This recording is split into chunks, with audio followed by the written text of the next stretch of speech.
Hello guys, welcome back to the channel YouTube Demystify. We will be starting with our DSE, that is discipline specific elective का syllabus, medical ethics from principles to practice. इसमें हमारा सबसे पहला unit जो है इसमें हम थोड़ा सा इंट्रोडक्शन समझेंगे कि बायोएथिक्स जो है what it has been, what is there in the scope of bioethics, what is its goal, what is its purpose, थोड़ा सा introduction. And then we'll go through the different concepts, of like confidentiality. Confidentiality is basically between, जैसे कि doctor patient relationship में confidentiality होता है, so like how something which is said and done between a doctor and a patient is not have to be revealed to anybody else. फिर हम देखेंगे moral status of animals, क्योंकि animals के ऊपर ही ज़्यादातर medical experiments होते हैं. तो now that narrative is also changing. Surrogate mothers, biological mothers and surrogacy and stuff, death and dying, Jain fasting to death, that is Santhara. So we'll go through all of these things. Now this is basically A.F. Keskai's reading, Bioethics, History, Scope and Object.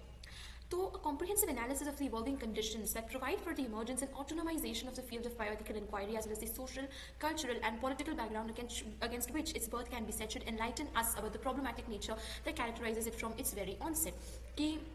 Basically हम इस paper में एक पूरा properly analysis करने की कोशिश करेंगे कि क्या ऐसी कंडीशंस हैं जिसमें बायो एथिक्स जैसे एक सब्जेक्ट का बर्थ हुआ, क्या प्रॉब्लम्स हम उसमें एनकाउंटर करते हैं, उसके कंडीशंस जो है वो पहला है कि कैसे ह्यूमन सब्जेक्ट्स का अब्यूज़ होता है, ठीक है.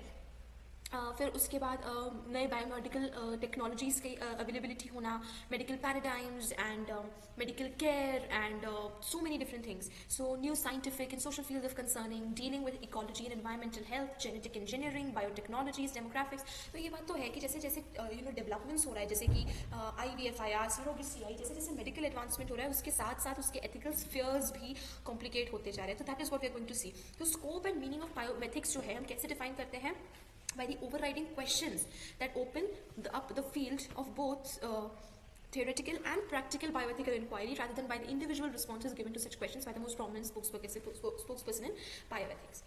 So अब हम देखते हैं कि encyclopedia of bioethics के introduction, this is basically 1978 में वॉरेन टी राइक ने बायोएथिक्स को कैसे डिफाइन किया था, ठीक है. How did he define bioethics as the systematic study of human conduct in the area of life sciences and health care, and so far as this conduct is examined in the light of moral values and principles. तो हमने क्या किया है कि medical science को, human life sciences को, health care को connect किया है मोरालिटी के साथ, एथिकल प्रिंसिपल्स के साथ. डायरेक्ट यहाँ पर एक क्रॉस कनेक्शन करा है हमने medical sciences, biological sciences, life sciences, human care, life care, इनको हमने डायरेक्टली कनेक्ट किया है फिलोसफी के साथ. तो ये डेफिनेशन जो है हालांकि बहुत ब्रॉड है, इसमें बहुत सारी चीज़ें आ जाती हैं, लेकिन हमें बायोएथिक्स के बारे में थोड़ा सा हमें पता चल जाता है कि कैसे हम ये लाइफ साइंसेस को, हेल्थ केयर को कंडक्ट करेंगे मॉरल वैल्यूज़ और मॉरल प्रिंसिपल्स की लाइट में अगर देखें तो. और इसमें हमें आ जाता है कि कैसे बायोएथिक्स में डिफरेंट जो ऑथर्स हैं उनके बहुत सारे ओपिनियंस, मतलब ये एक काफ़ी ब्रॉड और वाइड डेफिनेशन है, अम्ब्रेला डेफिनेशन है, जिसके अंदर काफ़ी सब कॉन्सेप्ट्स भी इंक्लूड करे जा सकते हैं. ओके, सो एंड ऑल्सो कि जो ये बायोएथिक्स का जो डोमेन है, it's very unstable, very dilemmatic, very debatable subject एक तरीके से. तो एक ब्रीफ एनालिसिस ऑफ द हम देखेंगे कि जेस्टेशन पीरियड और pre history of bioethics. Now what is this gestation period is, तो जेस्टेशन बेसिकली मतलब होता है, now this gestation period is basically एक रिप्रोडक्टिव साइकिल का पीरियड होता है, तो ये बेसिकली हम बोल सकते हैं कि एक ना, this is again biological term, कि जो कंसेप्शन होता है of the foetus, of the embryo, उससे लेकर उसके बर्थ तक पूरे पीरियड को जेस्टेशन पीरियड बोलते हैं, ठीक है. तो हम देखेंगे प्री हिस्ट्री ऑफ बायोएथिक्स, यानी कि बायोएथिक्स के एस्टैब्लिश होने के पहले की जो कंडीशंस हैं, वो इवॉल्विंग कंडीशंस जिसने की स्पेसिफिक फील्ड को बर्थ दिया, सोशल, कल्चरल, पॉलिटिकल बैकग्राउंड जिसमें बायोएथिक्स का बर्थ हुआ, हमें पता चलेगा कि इसमें क्या क्या प्रॉब्लम्स उसमें इंक्लूडेड है, ठीक है. तो वॉरेन टी राइट जो है वो 3 परमानेंट रीजंस बताते हैं कि क्यों बायोएथिक्स क्यों इमर्ज हुआ, उसका बर्थ क्या हुआ, मतलब ऐसी क्या कंडीशंस थी, क्या रीजंस थी जिसकी वजह से बायोएथिक्स जो है वो इमर्ज हुआ एज अ स्टडी. सबसे पहला है कि इश्यूज ऑफ बायोएथिक्स जो है वो इसीलिए मतलब बेसिकली बर्थ में आया, बायोएथिक्स इसीलिए आया क्योंकि ये टेक्नोलॉजी और बेसिक ह्यूमन लाइफ के बीच का एक डोमेन है, और इन दोनों के बीच के कॉन्फ्लिक्ट्स को रिप्रेजेंट करता है, ठीक है.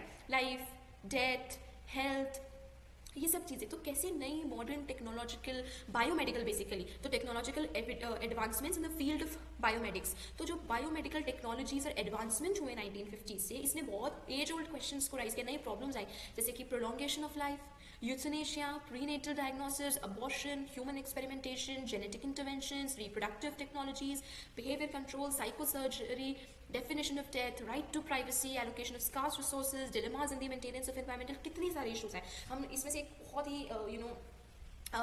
वेल डिस्कस्ड टॉपिक यूथनेशिया, सारे ही वैसे तो काफ़ी प्रोमिनेंट टॉपिक्स है, जैसे यूथनेशिया एक बहुत कॉमन टॉपिक है जिसके बारे में काफ़ी डिस्कशंस चलते आ रहे हैं कि अगर एक person, so many there are different conditions, but ये सारे ऐसे डिफरेंट चीज़ें हैं ना। If suppose a person is completely bed ridden या not bed ridden but completely like paralyse, वो पर्सन पूरी तरीके से एक सपोर्ट सिस्टम पे जिंदा है, मतलब किसी भी समय हमने वो सपोर्ट सिस्टम हटा दिया and the person would be dead, तो क्या वो पर्सन फिर एक्चुअली में अभी जिंदा है? क्योंकि वो उसकी बॉडी खुद से, हमने उसको ऑक्सीजन मास्क पहना रखा है, हम उसको फूड जो है वो पाइप के थ्रू सप्लाई कर रहे हैं, वो मूव नहीं कर पा रहा है, नथिंग कैन बी डन। तो ऐसे केस में is that person really alive? और वो पर्सन इतना पेन में है कि हमें उसके पेन को रिलीव नहीं करना चाहिए, क्योंकि वो पर्सन तो इस पोजीशन में है नहीं कि वो कुछ कर सके। तो there are so many different conditions की जिसमें बायोएथिक्स, जैसे कि ये जो नया, तो सबसे पहला रीजन क्या है कि मॉडर्न बायोमेडिकल एडवांसमेंट जिसे हम बोलते हैं, ये सबसे पहला रीजन है for the birth of bioethics. दूसरा रीजन अकॉर्डिंग टू वॉरेंटी राइकेस कि एक इंटेंस और वाइड स्प्रेड इंटरेस्ट था बायोएथिक्स में, क्योंकि ये एक इंटेलेक्चुअल और मॉरल चैलेंज प्लेस करती है। कैसा कि ऐसे टाइम में जब जो टूल्स है वो काफ़ी समय से हम यूज़ कर रहे थे मॉरल डिलेमास को आंसर करने के लिए, अब वो सारे कॉन्ट्रोवर्सी में आ गए थे और इसमें एथिकल प्रिंसिपल्स जो थे and priorities are under systematic scrutiny. तो दूसरा हमारा है कि इंटेलेक्चुअल एंड मॉरल चैलेंज, कि जो हम इतने समय से जिन चीज़ों को हम, अब अबॉर्शन जो है, for the longest of time abortion was banned, but then abortion एक बहुत इंपॉर्टेंट और इंटेलेक्चुअल और मॉरल चैलेंज है। अब नई सिचुएशंस आती है, नई केसेस इमर्ज होते हैं कि सपोज फॉर अ पर्सन, ये कितनी सारी ये केसेस आए हैं, स्प्रंग आउट हुए हैं कि there was a woman who was raped and now that woman was raped and after the rape of that woman the woman is pregnant। ऐसे केस में रेप के बाद वुमेन की जो प्रेगनेंसी है, तो फिर वुमेन के पास राइट होना चाहिए कि वो उस बच्चे को अबॉर्ट कर सके। वो उसकी कंसेंट से कंसीव नहीं हुआ है, उसके अगेंस्ट हर विशेज हुआ है, उसके साथ फोर्सफुली उसको वो चीज़ हुआ है। तो now of course the birth of a child changes a lot of thing, पूरी वुमेन की बॉडी चेंज होगी, उसकी पूरी लाइफ चेंज हो जाएगी, उस बच्चे की रिस्पॉन्सिबिलिटी, सो मेनी थिंग्स। तो ये मॉरल चैलेंजेस, इंटेलेक्चुअल चैलेंजेस जो एंशिएंट मेडिकल टाइम्स में अबॉर्शन वॉज कम्प्लीटली बैन, लेकिन अब ये मॉरल चैलेंज आने लगा कि विमेन के पास भी राइट्स है, उनके पास भी फ्रीडम है to lead their own life. फिर उसके बाद तीसरा रीजन जो था वो बायोएथिक्स का कि क्यों इतना ग्रोथ हुआ, क्योंकि openness to multidisciplinary work that characterises many scholars in academic institutions today, specially matters dealing with personal and social aspects of human behaviour, कि अब चीज़ें जो है वो ओपनली डिस्कस होने लगी।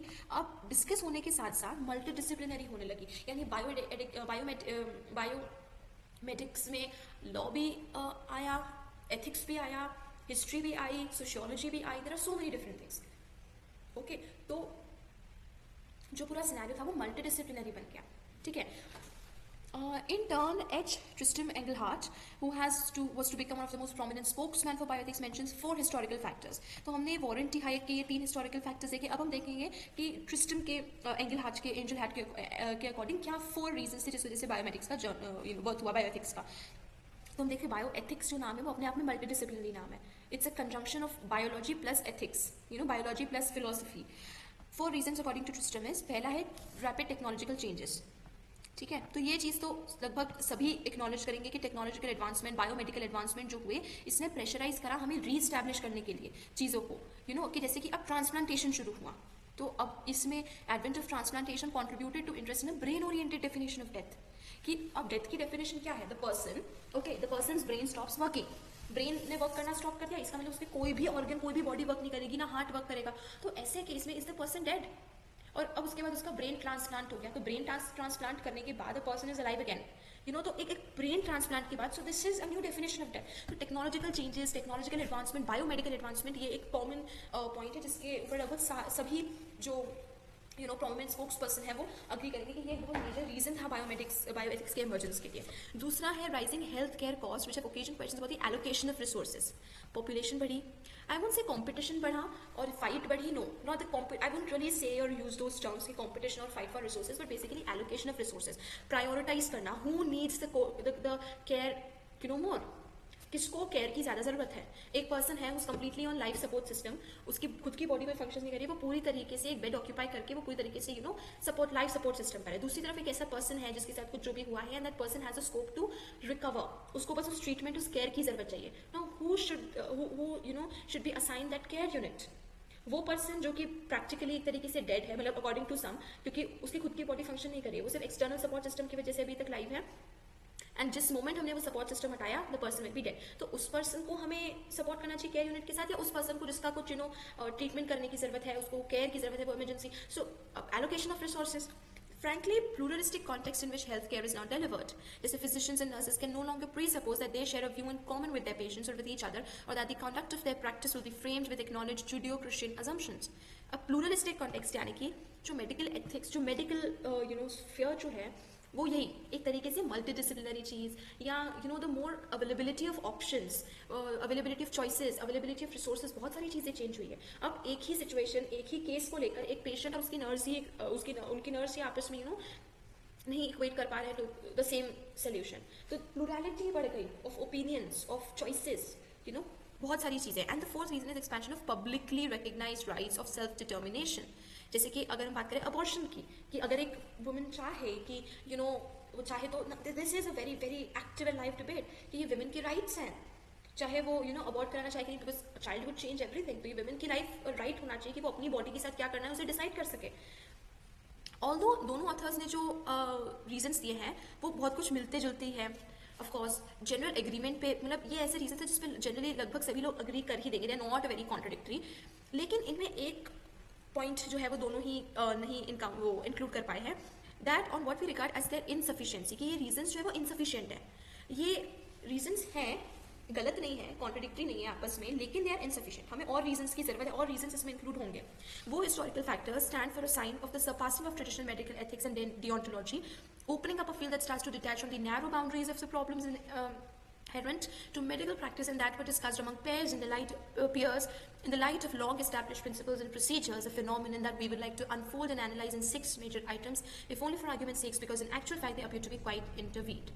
तो ये reasons जो हैं they are okay, but वो insufficient है, उसमें हमें और reasons add करने की जरूरत है। तो 6 reasons जो general according to cascades cover करते हैं वो है, पहला abuses and experimentation on human subjects का एक्सपेरिमेंटेशन करना, उनको अब्यूज करना, उनके ऊपर नए एक्सपेरिमेंट्स ट्राई आउट करना, वेदर वो दवाई वर्क कर रही है कि नहीं। अब ह्यूमंस को ना करे तो एनिमल्स पे करे। अब एनिमल्स के ऊपर ये एथिकल सिचुएशन आ गया कि एनिमल्स भी एक्सपेरिमेंटल बॉडीज तो है नहीं। फिर बायोमेडिकल टेक्नोलॉजीज की अवेलेबिलिटी होना, एडवांसमेंट होना, नए pathways in diagnosis and therapeutics, नई चीज़ें इमर्ज होना, तो उनके साथ नई प्रॉब्लम्स आएंगी, नई डिस्कशंस आएंगे, नई डिबेटेबल टॉपिक्स, नई प्रिंसिपल्स अटैच्ड एसोसिएटेड आएंगी। Prevalent medical paradigms and the ultimate meaning and purpose of medical care, जो अभी तक ट्रेडिशनल मेडिकल पैराडाइम्स एग्जिस्ट कर रहे थे, एंड मेडिकल केयर उसमें what all includes in that, scientific and social fields concerning with ecology, environmental health, genetic engineering, demographics, यानी multidisciplinary जो एक context emerge हुआ था कि इसमें scientific, social fields भी concerned हुए एक समय। मतलब ये वो टाइम आया जब medical sciences में sociologist भी interested था, historian भी interested था, philosopher भी interested था, तो political science, या मतलब these were all human rights activists, lawyers, ये सभी चीज़ें, ये सारे different plural context या subjects भी जो है वो interested होने लगे। upsurge of social movements raising issues of medical import, जैसे कि abortion, surrogacy, all of these things, and need for ethics for the technological age, क्योंकि technological advancement को भी हमें properly use करना है, the seemingly insurmountable impossibility of founding such an ethics as much as an ethics in general। तो ये कुछ reasons थे जिसमें से कि लगभग बेसिकली मैं आपको, ये तो आप समझ ही गए कि ये reasons एक तरीके से are very much the same reasons, this is just an extension जिसमें अकॉर्डिंग टू कैस्केड्स लगभग सारी चीज़ें कवर हो गई है। The gestation period of bioethics, पहला है abuses in experimentation on human subjects. ये शुरू होता है वर्ल्ड वॉर 2 के बाद से, ठीक है, और ये जो है हम उसको रिलेट करते हैं टू द फिनोमेना कि कैसे नाजीज ने कॉन्सेंट्रेशन कैंप्स में ज्यूज के साथ, how the Jews have been treated.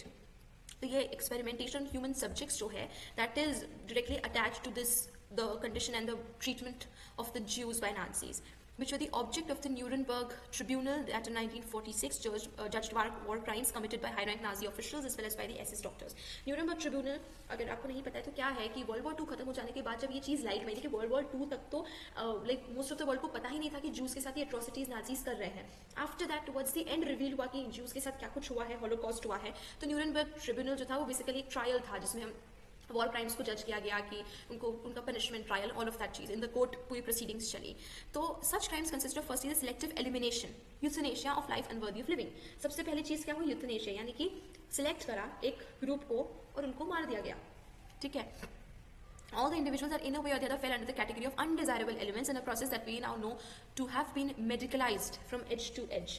But what made for the main issue of the doctor's trial were the experiments carried out at concentration camps on human beings totally devoid of their capacity of consent and under criteria and goals scientifically unjustifiable, resulting in overwhelming, if not fatal, damages to all the ones that were subject to them.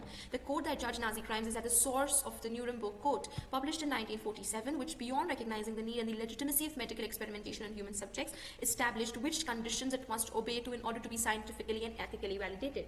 So, doctors ने experimentation किया, एक selective race को या selective group को select करके उनको मार दिया, हटा दिया क्योंकि वो अनडिजायरेबल थे. ओके, ये सब चीज़ें उन्होंने करी. बट मेन प्रॉब्लम जब इनके ट्रायल की बात हुई, इनको कोर्ट में पेश करा गया, तो मेन प्रॉब्लम्स इनको ट्राई करने में, मतलब इनके ट्रायल में ये आई कि उनके अगेंस्ट उनका ये डिफेंस था कि जो उन्होंने एक्सपेरिमेंटेशन किया है वो साइंटिफिकली जस्टिफाइबल या अनजस्टिफाइबल इस्टेब्लिश नहीं हो पा रहा था क्योंकि वो पेशेंट्स की कंडीशन ऐसी थी, वो कंसेंट देने लायक नहीं थे. सो लाइक फिर कैसे केस में who would decide whatever was done was right or wrong?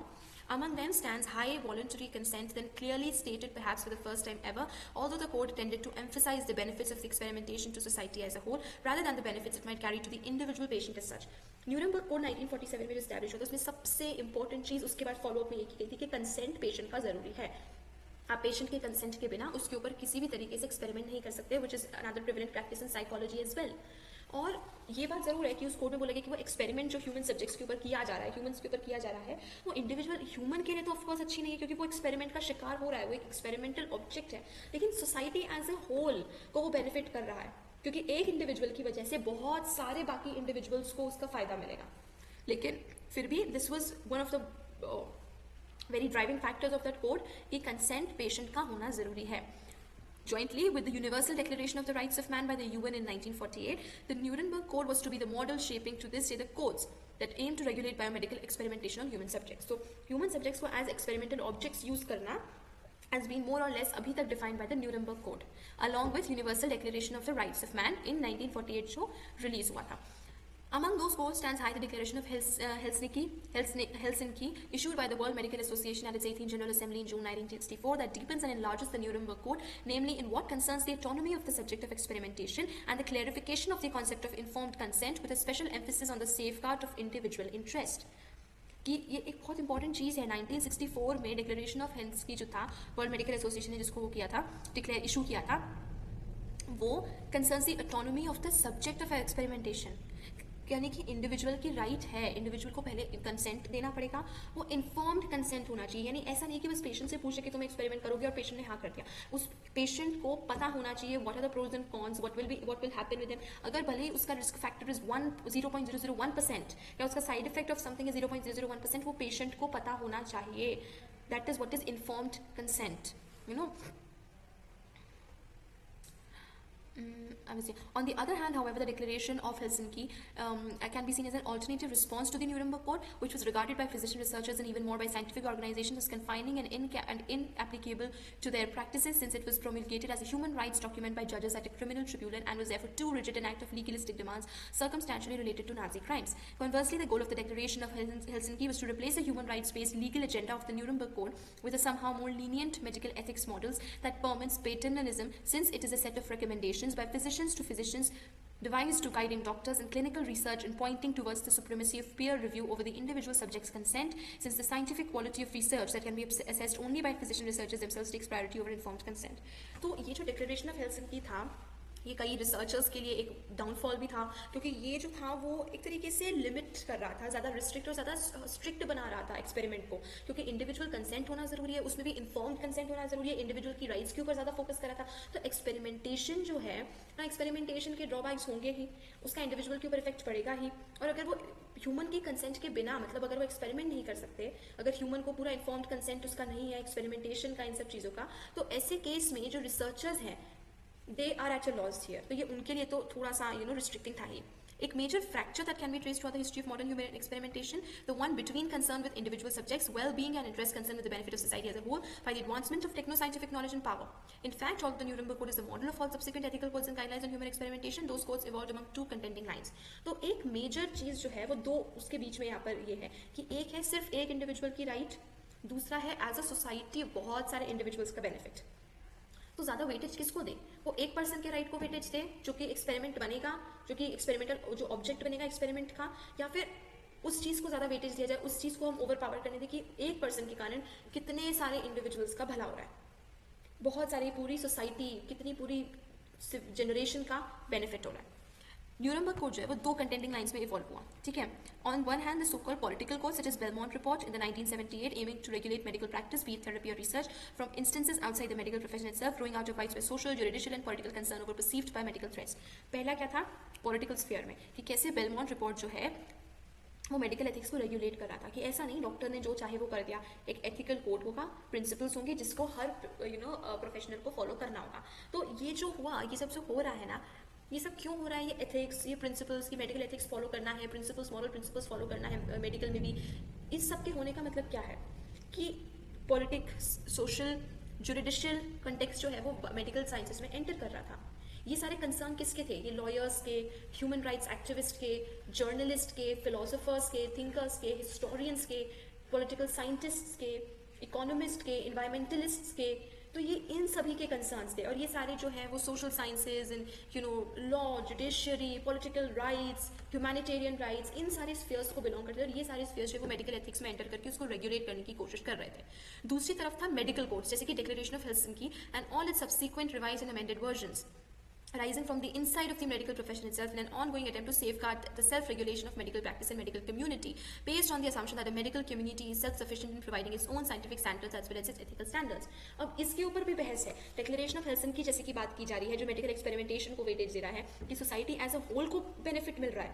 एक इंडिविजुअल के ऊपर एक्सपेरिमेंट करने से पूरी सोसाइटी को, कितने सारे इंडिविजुअल्स को बेनिफिट मिल रहा है. तो एक तरफ तो था, पहली लाइन तो थी political line, social line, judicial line, जो कि मेडिकल एथिक्स को बेसिकली मेडिकल साइंसेस के फील्ड को इफेक्ट करी थी. दूसरी तरफ थी डिक्लेरेशन ऑफ बेलमोंट रिपोर्ट और दूसरी तरफ थी डिक्लेरेशन ऑफ हेल्सिंकी जैसी रिपोर्ट जो कि मेडिकल एथिक्स से ही निकल के आ रही थी, मेडिकल लॉ से निकल के थी. और उसका कहना था कि मेडिकल रिसर्च, मेडिकल साइंसेज जो है वो अपने आप में केपेबल है, मेडिकल प्रोफेशन अपने आप में केपेबल है. उसमें उसको judiciary, law, legal, humanitarian, social, इन सभी सब्जेक्ट्स की जरूरत नहीं है अपने आप को रेगुलेट करने के लिए. तो एक तरफ था जो मेडिकल प्रोफेशन को सेफ गार्ड कर रहा था, दूसरी तरफ थे ये सारे डिफरेंट स्फीयर्स जो कि मेडिकल एथिक्स या मेडिकल प्रोफेशन से इंडिविजुअल्स को सेफ गार्ड कर रहा था. However, the issuing of ethical codes by the medical community for the medical community did not seem to reassure society as a whole about the ability of physicians to regulate their own practice, since their mere existence didn't suffice to prevent the ongoing practice of unethical experiments. तो ये जो declaration of Helsinki थी ना, ज़्यादा लोगों ने उसके साथ एग्री नहीं किया क्योंकि उन्हें लग रहा था कि ये मेडिकल प्रोफेशन तो पहले भी एग्जिस्ट कर रहा था. पहले सोशल, जुडिशियल, सोशल डोमेन्स तो मेडिकल साइंसेज में मेडिकल प्रोफेशन में नहीं एंटर कर रहे थे. तो मेडिकल प्रोफेशन अपने आप में केपेबल नहीं है क्योंकि हिस्ट्री से उन्होंने देखा है कि मेडिकल प्रोफेशन जो है वो अपने इंटरेस्ट को सेफ गार्ड कर रहा है, ना कि ह्यूमंस को.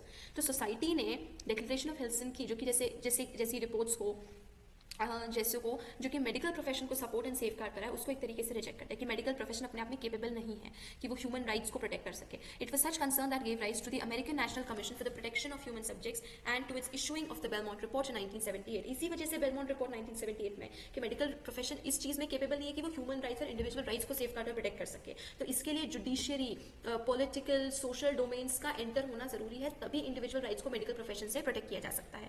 For the potential codes going back to Nuremberg, in this case enhancement of experimental possibilities by technological advancement was not only the source of concern. A wider and deeper general reevaluation not only aimed to a new insight in present conditions but also retrospectively focused on of the need for the legitimacy, the nature and the ultimate purpose of biomedical experimentation accompanied the evolving of the codes aiming to regulate it. Public outcry was also brought about when some blatantly unethical experiments on human subjects came to public knowledge, namely by means of process of fact-finding led in the United States by government committees, and that has been pursued to the present day. तो जब United states की government की committees ने इस चीज़ में शुरू किया कि ये फैक्ट फाइंडिंग प्रोसेस शुरू की कि अब चीज़ें ओपन होनी चाहिए. ऐसा नहीं कि मेडिकल प्रोफेशन में जो हो रहा है वो क्लोज डोर्स में हो रहा है, ये पब्लिक नॉलेज में होना चाहिए. और जब ये पब्लिक नॉलेज में आई कि कैसे कुछ केसेस में ह्यूमंस के साथ इतनी बुरी तरीके से उनको एक्सपेरिमेंटल ऑब्जेक्ट की तरह ट्रीट करा गया है, तो ये रेगुलेटरी प्रैक्टिसेस जो है उसकी नीड और भी बढ़ गई, उसकी आउटक्राई और भी बढ़ गई, उसकी डिमांड और भी बढ़ गई कि नहीं इंडिविजुअल राइट्स चाहिए. क्योंकि क्वेश्चंस उठने लगे कि आप बोल रहे हो कि एक इंडिविजुअल पे एक्सपेरिमेंट करके पूरी सोसाइटी को हम भला करें, तो वो इंडिविजुअल के भी तो राइट्स है, वो इंडिविजुअल भी अपने आप में एक स्टैंडिंग इंडिविजुअल है। और फिर मेडिकल एथिक्स, मेडिकल प्रोफेशन जो है वो किसकी प्रोटेक्शन और सेफ गार्ड के लिए? वो ह्यूमंस की, इंडिविजुअल्स की प्रोटेक्शन के लिए है।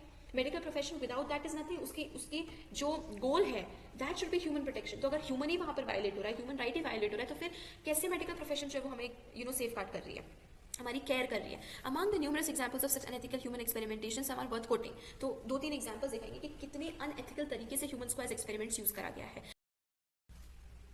तो उसके कुछ एग्जाम्पल्स के अनएथिकल के, जैसे कि द टस्केगी एक्सपेरिमेंट्स जो कि 1932 से 1972 में हुए थे अलाबामा में, जिसमें 600 डेस्टिट्यूट अफ्रो अमेरिकन्स को प्लेसिबो ट्रीटमेंट दिया गया था and deprived of actual therapy against syphilis so that the natural course of the disease and its effects could be followed. In spite of the discovery of a cure from penicillin in 1954.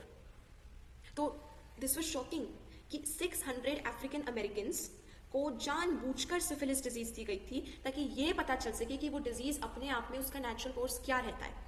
1932 से 1972 में, जिसमें कि 1954 में syphilis का cure मिल गया था कि penicillin से, वैक्सीन से सिफिलिस को ट्रीट किया जा सकता है, लेकिन उसके बावजूद उनके ऊपर एक्सपेरिमेंट करा गया ताकि डॉक्टर्स को पता चले कि नेचुरल इसका कोर्स कैसे होता है और क्या ह्यूमन बॉडी केपेबल है खुद से ही सिफिलिस से लड़ने के लिए। दूसरा बहुत अगेन अनएथिकल एक्सपेरिमेंटेशन का केस है द विलोब्रूक स्टेट स्कूल न्यूयॉर्क में, जिसने मेंटली रिटार्डेड चिल्ड्रन पर एक्सपेरिमेंट किया 1956 से 1971 तक। उनको हेपेटाइटिस वायरस के साथ उनको इंजेक्ट करा जाता था, उस वायरस को जानबूझकर उनकी बॉडी में डाला जाता था ताकि पता चल सके कि इसके अगेंस्ट वैक्सीन कैसे बन सकती है, कैसे इसको क्योर किया जा सकता है, हमारी बॉडी में कितनी इम्यूनिटी है कि वो उससे फाइट कर सके। और इसको यूएस पब्लिक हेल्थ सर्विस ने स्पॉन्सर किया था, अमेरिकन कैंसर सोसाइटी ने इसको यूनियन पब्लिक हेल्थ सर्विस ने स्पॉन्सर किया था। तो इसमें वो बच्चे मर रहे हैं, नहीं हो रहे हैं, नोबडी केयर्ड, क्योंकि वो मेंटली रिटार्डेड थे, तो ह्यूमन की पोजीशन उन्होंने डिग्रेड कर दी। अकॉर्डिंग टू दीज एक्सपेरिमेंट्स, जो एक्सपेरिमेंट्स होते हैं ना, इन एक्सपेरिमेंट्स के अकॉर्डिंग जिनके ऊपर एक्सपेरिमेंट किए जाते हैं जो ह्यूमन सब्जेक्ट्स है, उनकी लाइफ को कम वैल्यू दी जाती है। क्यों? वो डेस्टिट्यूट है, मेंटली रिटार्डेड है, तो उनकी लाइफ की इतनी वैल्यू नहीं है, इसलिए उनको एक्सपेरिमेंटल सब्जेक्ट बना दिया जाता है। ठीक है। या फिर एक अमेरिकन कैंसर सोसाइटी थी, उसने क्या करा, सीनियर सिटीजन को कैंसर, जानबूझ के कैंसर के सेल्स इंजेक्ट करें उनकी बॉडी में। ठीक है। और या तो फिर कि कैसे उन्होंने psychotropic drugs were also trialed in the American military. Various kinds of experiments that combined the safeguard of national defense and the advancement of medical knowledge were carried out during the Cold War. Military personnel और civilians पे मतलब कैसे कि उनकी body में 18 human subjects, 18 humans के अंदर plutonium डाला गया मेडिकल एडवांसमेंट पता करने के लिए। Already 1945, but namely the now well-known human radiation experiment sponsored by the US Department of Defense and by the Atomic Energy Commission, the latter having inherited the contracts and projects of the former Manhattan Project. तो ये सिर्फ कुछ examples है कि किस तरीके से Afro American पे, सीनियर सिटीजन पे, मेंटली रिटार्डेड चिल्ड्रन पे, क्यों? क्योंकि क्या रिगार्ड कर दिया जाता है कि इनकी लाइफ वैल्यू जो है वो नॉर्मल पर्सन की लाइफ वैल्यू से बहुत कम है, तो इनको एज एक्सपेरिमेंट्स यूज करा जा सकता है। सेकेंड रीजन जो वो देते हैं वो है availability of new biomedical technologies opening up new pathways in diagnosis and therapeutics. तो नो डाउट ये one of the main items है कि नई बायोमेडिकल टेक्नोलॉजीज आई, नई पाथवेज हुई, जिसकी वजह से बायोएथिक्स का बर्थ हुआ। क्योंकि नई चीज़ें जब ओपन हुई है तो उसको प्रोटेक्शन की भी उतनी ज़रूरत है। ये एक इम्पॉसिबल टास्क होता to render here all the technological developments, कि मतलब जितनी टेक्नोलॉजिकल डेवलपमेंट्स हुई है बायोमेडिकल प्रोफेशन में हम सभी को लिस्ट आउट नहीं कर सकते। जो deep cultural, social, ethical, political meaning है of such a change can not be grasped simply by listing those technological development. कि एक डेवलपमेंट से उसका इफेक्ट कल्चर पे, सोसाइटी पे, एथिक्स पे, पॉलिटिक्स पे पड़ा है। तो ऐसे कितने सारे टेक्नोलॉजिकल डेवलपमेंट्स हैं जिनको सारे तो हम लिस्ट आउट भी नहीं कर सकते।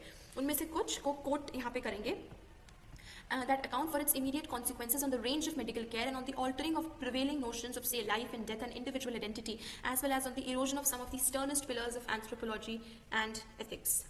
To mention only a handful of them, transplants and the redefinition of selfhood or of death, or the social and ethical value of donation and legitimacy of organ procuration. तो जैसे कि यहाँ पर हमें एग्जाम्पल दिख रहा है कि डेथ, सेल्फहुड, डोनेशन, ऑर्गन प्रोक्यूरेशन, कि अब ऑर्गन डोनेट तो रहा है, लेकिन ठीक है डोनर्स बहुत सारे हैं, डोनर एक ही है मान लेते, लेकिन जिसको वो ऑर्गन मिलना है वो बहुत सारे, तो प्रायोरिटी किसको दी जाए, किसको वो ऑर्गन मिलना चाहिए, उसमें प्रायोरिटी किसकी है? Selfhood, individual rights, okay. ये सारी नई टेक्नोलॉजिकल एडवांसमेंट है। सो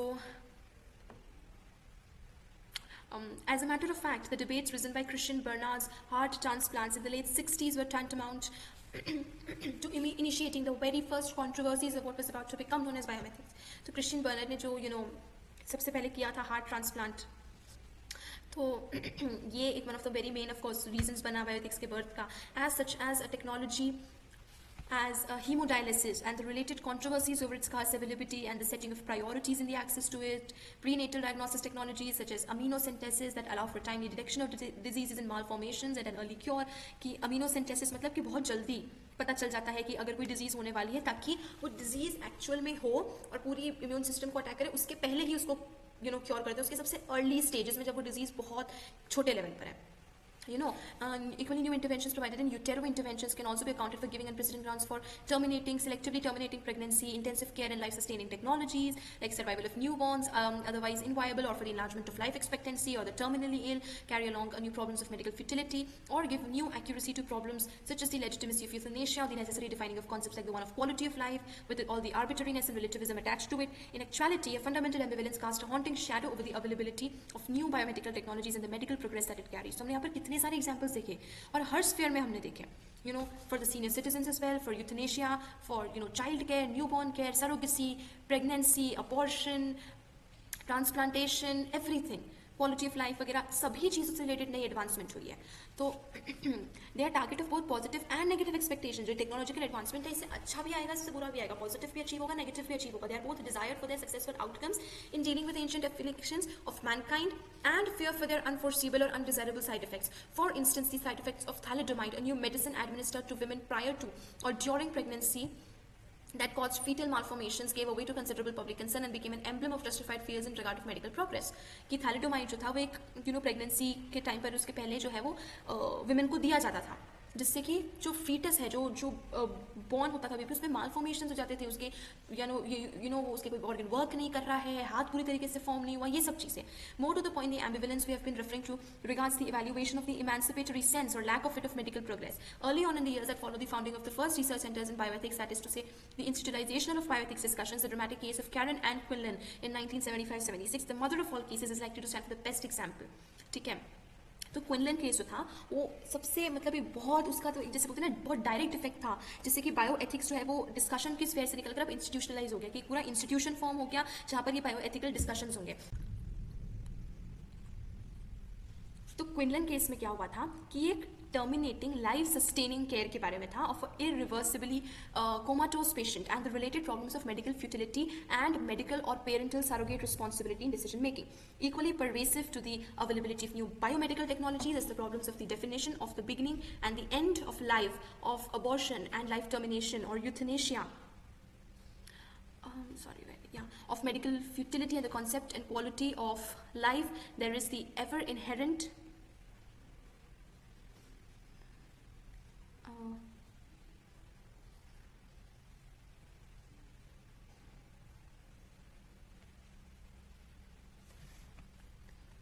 problem of resource allocation. However, these problems are but the ones most closely tied to technomedical progress, and that arise with the domain of medical care. As such, the scientific and technological revolution of the past decades has actually had much wider and deeper consequences both in medicine and in all fields of scientific inquiry, namely contributing to a challenging of some fundamental concepts in the medical humanities. तो ऐसे बहुत सारे cases थे, ठीक है, जिसकी वजह से हुआ. तो अब what happened was, ये जो क्विनलन केस था ये बहुत ही लैंडमार्क केस था, जिसमें कि बेसिकली बायो एथिकल इंस्टीट्यूशंस की शुरुआत हुई. तो क्विनलन केस में क्या हुआ था कि बेसिकली क्विनलन एक लेडी थी जो कि कोमा में चली गई थी, ठीक है, कोमाटोस पेशेंट थी, कोमा में चली गई थी. और यहाँ पे हुआ क्या था कि कोमा में जाने के बाद कोमा में जाने के बाद she was not able to recover. तो उसके पेरेंट्स ने रिक्वेस्ट किया कि we won't be able to afford या whatever reason. So basically her parents requested that she should be disconnected from the ventilator life support system because वो patient coma में है, उसका ट्रीटमेंट एक तरीके से पॉसिबल नहीं है, she will never come back to life. तो doctors submitted an application to the court for that कि आप ऐसे विदाउट कंसेंट किसी की life, because this is in a way killing that person, ठीक है, वो पर्सन तो कोमा में है, that person can not do anything, लेकिन उसका लाइफ सपोर्ट सिस्टम जो हटाएगा वो उसको बेसिकली मार रहा है, उसको किल कर रहा है. तो इसको लेकर काफ़ी कॉन्ट्रोवर्सी हुई थी कि राइट टू डाई भी होना चाहिए, कि भाई वो पेशेंट कोमा में है, कई लोगों के पास उतने मीन्स फैसिलिटीज़ नहीं होती हैं, उनके पास वो उतने मीन्स नहीं होते कि वो उसका खर्चा उठा सके या फिर प्रायोरिटाइज किसी और की लाइफ करे, क्योंकि अगर वो कोमा में है पेशेंट तो nothing can be done for her, उसकी जगह किसी और को वो मेडिकल केयर यूनिट मिल जाएगी, उसको केयर यूनिट मिल जाएगी, किसी और का ट्रीटमेंट हो जाएगा, दैट पर्सन में चेंज हिज और हर ओन लाइफ उस मेडिकल केयर यूनिट की अवेलेबिलिटी, रिसोर्स की अवेलेबिलिटी से, so many things. Next is the challenging of prevalent medical paradigms and the ultimate meaning and purpose of medical care. One of the main features in medicine, or the most often mentioned for its weight in the origins of bioethical discussions, and one that has undergone considerable change, is the doctor-patient relationship. कि doctor और patient का relationship जो होता है, it has been evolving from medical paternalism to an increasing consideration of patient's autonomy. Medical paternalism has ancient roots in Hippocratic medicine and its principle of beneficence, a pillar of medical virtue throughout the centuries, but according to which the definition of the good of the patient was the physician's responsibility and privilege, who was entitled to pursue it even in spite of the patient's will, regarded as essentially incompetent. अब ये बहुत बड़ा एक ethical issue है कि जो doctor है, जो फिजिशियन है, उसकी रिस्पॉन्सिबिलिटी है पेशेंट का भला करना, पेशेंट को ठीक करना. वो भले ही वो पेशेंट उसके साथ अग्री करे या ना करे. अब पेशेंट बोलेगा कि इट इज माई बॉडी, मेरी राइट होना चाहिए, मेरे पास राइट होना चाहिए, मैं डिसाइड करूँ कि what happens to my body. अगर मान लीजिए कोई ट्रीटमेंट है, डॉक्टर को पता है कि इस ट्रीटमेंट, इस ऑपरेशन के बाद पेशेंट जो है वो ठीक हो जाएगा, लेकिन पेशेंट को वो ऑपरेशन नहीं करवाना, तो डॉक्टर बोल रहा है कि इट इज आवर ड्यूटी, हमें आपकी लाइफ को बचाना है, हमें आपकी लाइफ को बेटर करना है, हमें आपकी डिजीज को हटाना है, तो हम उसके लिए ऑपरेशन करेंगे, चाहे आप अग्री करो या ना करो. पेशेंट बोलेगा why, it's my life, it's my body, my decision कि मैं वो ऑपरेशन करवाऊँ या ना करवाऊँ. तो ये होता है मेडिकल पैटर्नलिज्म. पैटर्नलिज्म इन द सेंस कि जहाँ जो फिजिशियन है, जो डॉक्टर है, उसकी जो डिसीजन है वो बेसिकली पेशेंट के विल, अग्रीमेंट, डिसएग्रीमेंट को ओवर पावर कर दिया, चाहे पेशेंट अग्री डिसएग्री करे या ना करे. It is the physician, the doctor who will decide the final course. Was considerably reinforced in the historical process of general medicalization of life or biopolitics in Western societies in the past 2 centuries. The health of the people became an affair and an interest of the state, and medical practice became more and more dependent of state health policies, up to the point of Nazi's monstrosities that have gone so far as taking human individual as an entirely manipulatable source of living prime matter shaped at will on the assumption that a state that so acted was merely applying biological evidence. The aftermath of the Nuremberg trials has witnessed not only a general condemnation of Nazi anamorphosis of medical paternalism, but also the casting of suspicion over the ultimate goals and legitimacy of the role of medicine as a means of social control, not necessarily under totalitarian conditions. The first symptom of such suspicion and a defense against it can be found in the 1940 Declaration of the Rights of Man, in which the right to one's own body is first stated and set against the interest of the state or of society. तो देखिए ये बात है कि कहीं ना कहीं bioethics का जो इमर्जेंस है ना, वो सेकेंड वर्ल्ड वॉर के बाद काफ़ी ज़्यादा जो है वो स्पीड अप हो गया था उसकी प्रोसेस, क्योंकि 1945 के बाद हुई थी Nuremberg trials second world war के बाद, जिसने बहुत सारी नई स्फीयर्स को ओपन अप करा था with individual rights, human rights की. तो वही डिक्लेरेशन जो हुआ था ऑफ राइट्स ऑफ मैन 1948 में, तो उसने क्या स्टेट किया था कि एक पर्सन की बॉडी उसकी डिसीजन है, उसके डिसीजन के ऊपर डिपेंड करती है, तो वो उसकी विल एंड उसका decision is primary to the doctors या फिजिशियंस डिसीजन. तो ये इंडिविजुअल राइट को डिफेंड करता है. The enlightenment's principle of autonomy, even though the prevalence of paternalistic ethics of virtue, privilege, beneficence over autonomy ruled mainstream medical ethics after World War II, at least until Belmont Report and the formation of the 4 principal ethics by Tom Buchan and James Childress in 1979. Autonomy of the individual, both as patient and citizen, has been vindicated in ever more elaborated and louder terms, but this process should not be understood solely in ethical terms or from an ethical perspective. That is to say, it should not be evaluated for its presumed ethical progress, for patient's autonomy has been stimulated by technological development, but in a way that has much to do with the sake of technomedical effectiveness. तो वही बात है ना कि एक patient है, एक citizen है, उसकी राइट जो है वो ज़्यादा मैटर करती है, उसका विल जो है वो ज़्यादा मैटर करती है. तो ये काफ़ी बेलमोंट रिपोर्ट में वो 4 प्रिंसिपल एथिक्स आए, ये सब चीज़ें. As a matter of fact, availability of new therapeutical technologies that allow for the transformation of diseases that formerly were fatal in a short delay into chronic illness contributed to the enlargement of life expectancy of large masses of terminally ill chronic patients whose active cooperation has to be stimulated and relied on for the sake of treatment effectiveness itself. तो ऐसी treatments आई जो ऐसी diseases पहले जो फेटल होती थी, ऐसी diseases जो आपको मार सकती थी, जिसका कोई क्योर नहीं होता था, ऐसे टेक्नोलॉजिकल एडवांसमेंट आई कि फिर उन डिसीजेस को क्योर कर सके. तो उसके लिए पेशेंट का अग्रीमेंट होना और उसका रिलायबल होना कि वो उस ट्रीटमेंट को लेगा, भले वो ट्रीटमेंट इफेक्टिव है, लेकिन उसमें पेशेंट का अग्रीमेंट जरूरी है कि वो उस ट्रीटमेंट को he'll accept or he or she will accept that treatment. It has also provided a wider range of therapeutic choices, giving new emphasis to patient's autonomy, who is increasingly charged of sharing with the physician the responsibility of decision making and the definition of his own standards of quality of life. तो जैसे physician एक तरफ बोलता है कि ये हमारी duty होनी चाहिए, हमारा राइट होना चाहिए, हमें पेशेंट की वेलबींग पता है, तो पेशेंट भी बोलता है कि हमारी ऑटोनॉमी हमारी बॉडी के ऊपर होना चाहिए. हमारे पास इतने मीन्स एंड चॉइसेस होने चाहिए कि हम गवर्न करें हमें क्या ट्रीटमेंट्स लेना है और क्या नहीं लेना है. ये हमारी रिस्पॉन्सिबिलिटी भी है, पेशेंट बोलेगा, और उसकी खुद की standards of quality of life को वो मेंटेन कर सके, developing competent skills, namely when taking therapy in his own hands, patients from chronic renal insufficiency who under medical supervision perform dialysis techniques on themselves provide perhaps the best example of this. Moreover, availability of new diagnosis technologies allows for an increased transparency of the diagnosis process, which is shared by non-medical health technicians to the eyes of the patient, who become ever more critical and demanding towards the physician, who in turn tends to be regarded not as fatherly figure whose goodness and authority were unquestionable, but rather as an expert technician providing a service. तो इसके साथ साथ transparency भी बढ़ने लगी, जो patient है उसको समझ आने लगा उसके साथ हो क्या रहा है. तो अब जो फिजिशियन है, जो डॉक्टर है, अब वो सिर्फ एक फादर फिगर की तरह नहीं देखने लगेगा जो उसके पेशेंट का किसी भी हालत में ध्यान रखेगा, उसको ठीक करेगा, लेकिन उसको कैसे व्यू करने लगे कि बस ये एक सर्विस प्रोवाइडर है, ये उस सर्विस का पेमेंट लेगा और बस वो अपना काम करेगा. तो कोई father figure, love, duty, responsibility ना देखते हुए बस एक सर्विस प्रोवाइडर. जैसे टीचर का काम है टीचिंग, एजुकेशन इम्पार्ट करना, मान लीजिए कि किसी और उसका काम है, किसी वो है, तो एक डॉक्टर भी है जो अपनी सर्विसेज को सेल कर रहा है. सो ये नई रियाम्स खुलने लगे, नई बेसिकली अंडरस्टैंडिंग्स क्रिएट होने लगी. This process is often perceived by doctors as a loss of control of medical practice. तो डॉक्टर्स उसको अपना ही लॉस सोचेंगे कि मेडिकल प्रोफेशनल्स के पास जितनी पावर्स है वो तो इसके बाद डिमिनिश ही हो रही है. और क्योंकि डायग्नोसिस, थेरेपेटिक्स, ये सब चीज़ को एलियन एक्सपर्टीज पे डिपेंड होना पड़ेगा. पेशेंट को नहीं पता क्या कितना सही गलत क्या है, डॉक्टर को पता है, लेकिन किसकी मानी जा रही है? एलियन एक्सपर्टीज, जिसको उस प्रोफेशन, उस फील्ड के बारे में इतना पता ही नहीं है. और in fact not only the patient but people like biologist, molecular biologist, expert research वगैरह वाले लोग, you know, जिनको लगता है कि their fellow scientist research on which they must so much depend, it is not bound to the ethical constraints proper to clinical practice and research. Another feature contributing to this feeling of lack of control of the healing process lies precisely in the fact of extreme medical specialization that once warranted therapeutical effectiveness but increasingly felt as an obstacle to comprehensive approach to patients' needs. On the other hand, technoscientific development of pharmacological agents, for instance, was about to redefine in yet another way the understanding of the relation between physician and the individual as client and citizen, with needs that went far beyond therapeutics and by extension the value and purpose of medicine in fulfilling new social requests, not strictly enframed as they once were by state policies. Indeed, more and more extra therapeutical demands called forth the medical profession and the expertise it was perceived as the best position to provide. We are referring to behavior manipulation by means of pharmacological agents in all fields of life, including performance improvement in sports and in professional activities, dietary and nutrition medicine, aesthetic medicine, or by the time of the emergence of ethics, already to the first case of sex change starting in 1955. अब क्या होने लगा? Scenes के ऊपर और player आने लगे.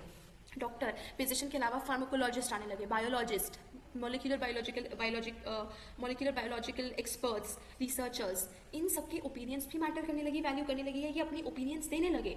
तो अब what was seen was कि this was no longer father figure relationship, nothing of that sort. एक क्लाइंट है, एक सर्विस प्रोवाइडर है, तो वो सर्विस प्रोवाइडर अपने क्लाइंट को उस पर्टिकुलर चीज़ के लिए जो है वो सर्विस प्रोवाइड कर रहा है. एंड सर्विस प्रोवाइडर यानी कि डॉक्टर का से अब कम होते जा रहा था. उनकी एक्सपर्टीज से के अलावा भी अब डिपेंडेंस बाकी इन प्रोफेशंस, फार्माकोलॉजिस्ट की एक्सपर्टीज पर भी अब पड़ने लगा था. और जैसे कि केसेस अब नए इमर्ज होने लगे. जैसे सबसे पहला सेक्स चेंज केस जो 1955 में हुआ था, और ये आज अब काफ़ी कॉमन हो चुका है कि ऑपरेशन से, सर्जरी से लोग अपना सेक्स जो है वो चेंज करा लेते हैं. यू नो, तो implantation of uterus in a body, you will become a female.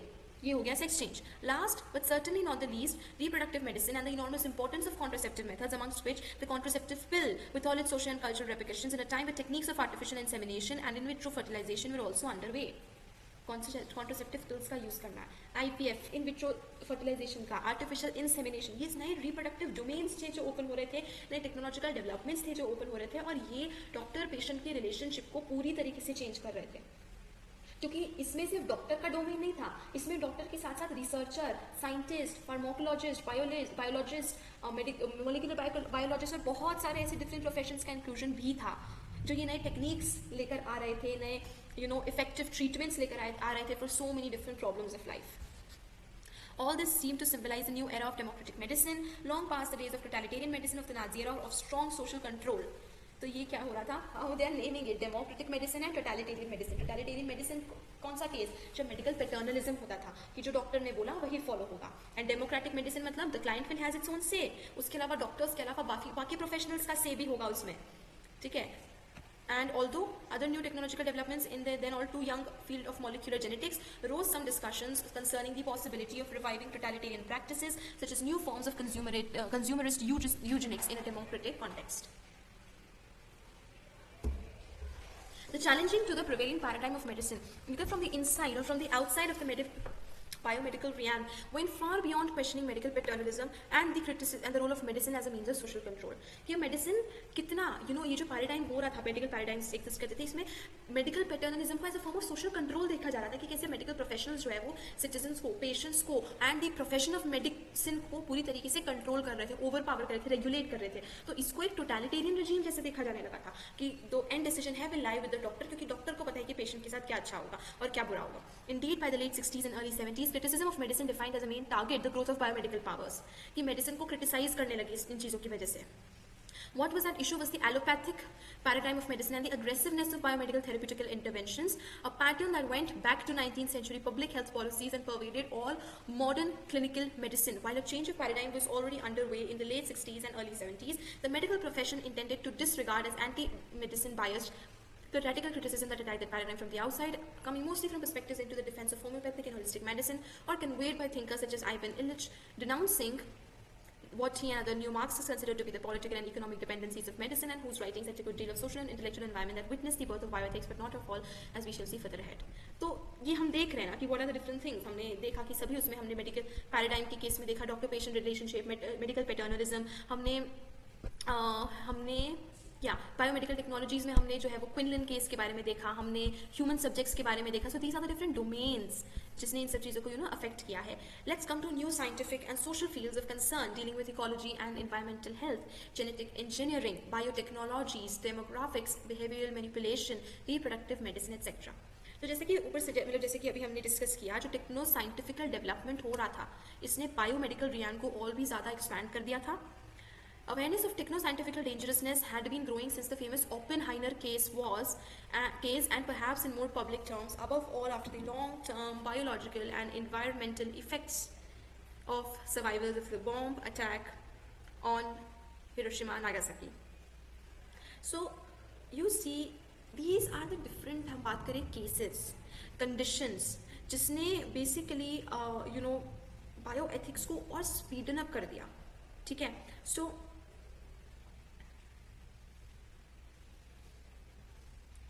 अब जैसे हमने हिरोशिमा नागासाकी का केस हमें पता ही है, जिसके बाद लोगों के जेनेटिक पैटर्न में डिफरेंस आ गया. कितने सालों तक, in fact I am not sure, very sure, but I think I am not very sure about this, but there is a possibility कि उस बॉम्ब के साइड इफेक्ट्स जो है वो आज भी कुछ जनरेशन्स में देखने को मिल सकते हैं. हो सकता है, नहीं भी हो सकता है, but after that bomb fail for so many generations जो न्यू बॉर्न बेबीज थे वो माल फॉर्म्ड थे. They had all these issues.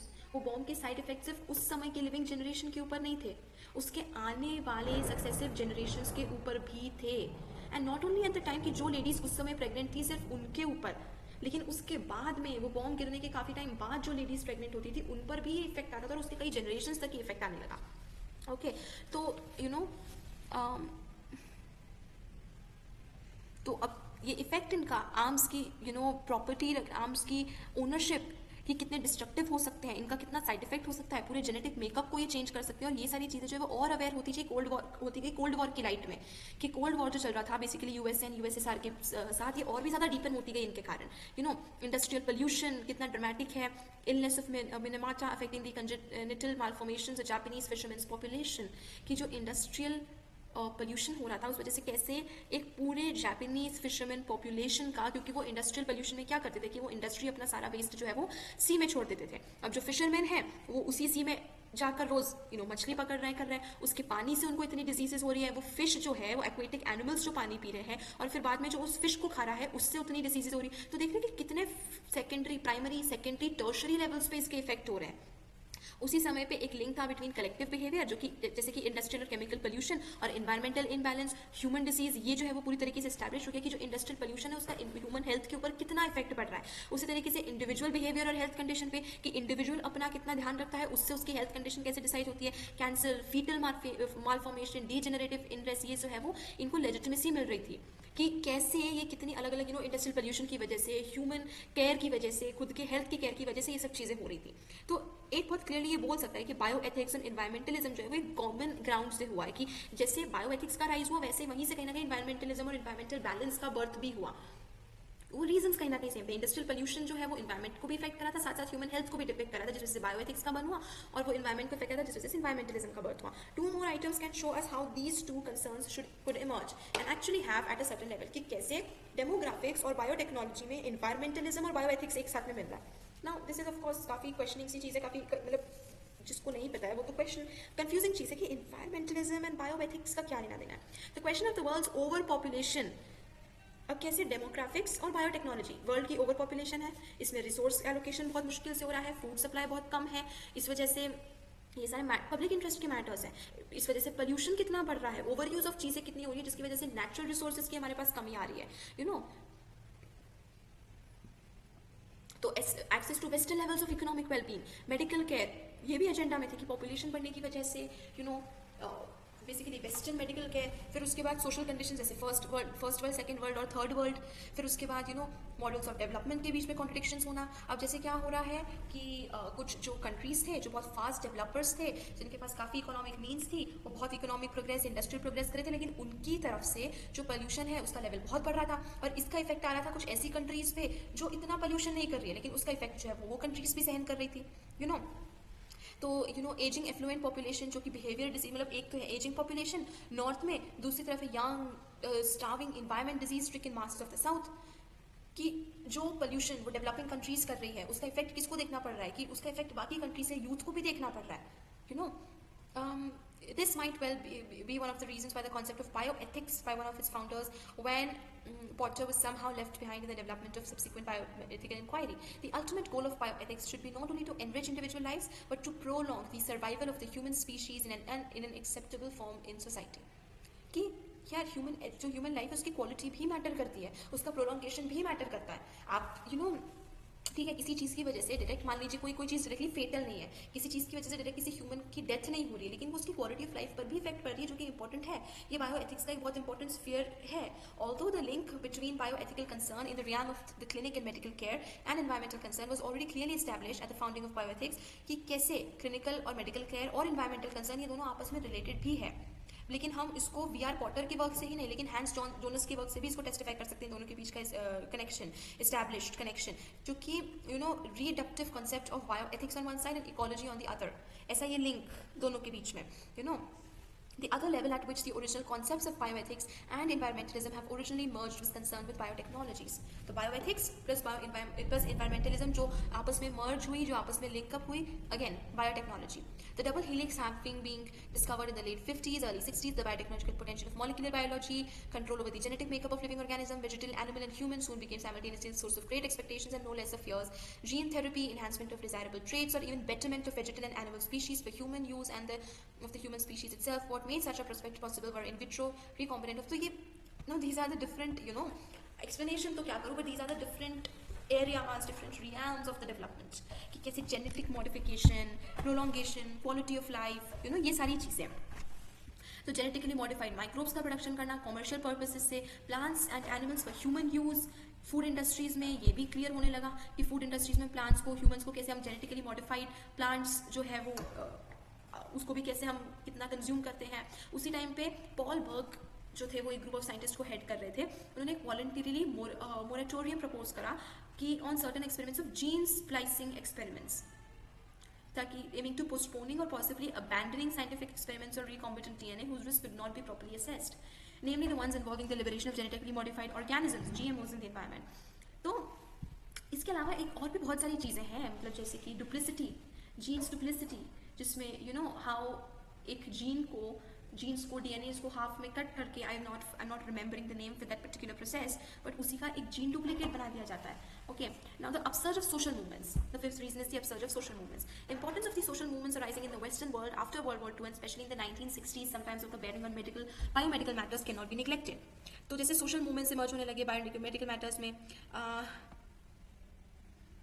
जैसे कि उसकी टू फोल्डनेस, एक तरफ है कि social control over individual behaviour, दूसरी तरफ है न्यू लाइफस्टाइल्स का डेवलपमेंट होना, ठीक है, against the levels of social tolerance on the other. तो दो तरीके से कैसे वो अनफोल्ड हो रहा था, एक तरफ तो यह है सोशल कंट्रोल, जैसे हमने मेडिकल पैटर्नलिज्म की बात करी, दूसरी तरफ है कि इंडिविजुअल राइट के ऊपर नई लाइफस्टाइल से उनको जीने देना, you know, radical criticism against the power and knowledge of medicine and of techno science in general.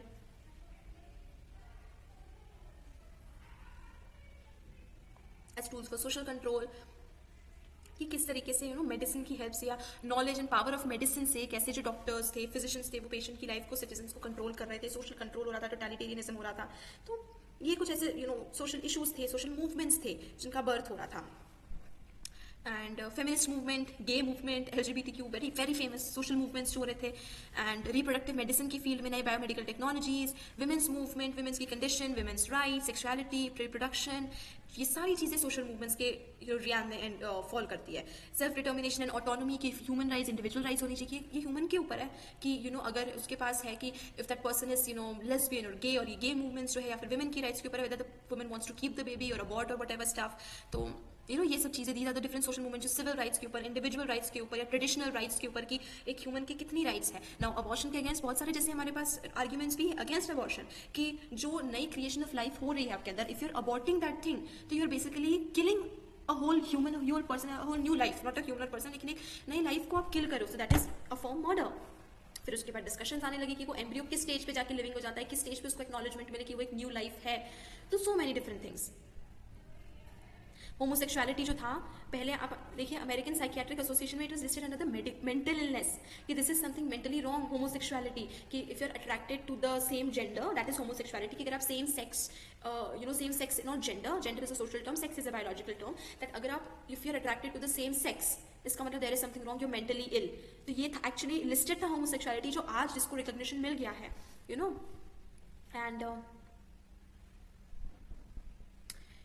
And like जो हमने टस्कजी एक्सपेरिमेंट देखा था, black and destitute, mentally retarded patients, senior citizens, ये सारे सोशल मूवमेंट्स के अंदर आते हैं, रियाल में आते हैं। Individual rights, civil rights, rights of the patient, rights of the citizen, all of these things. And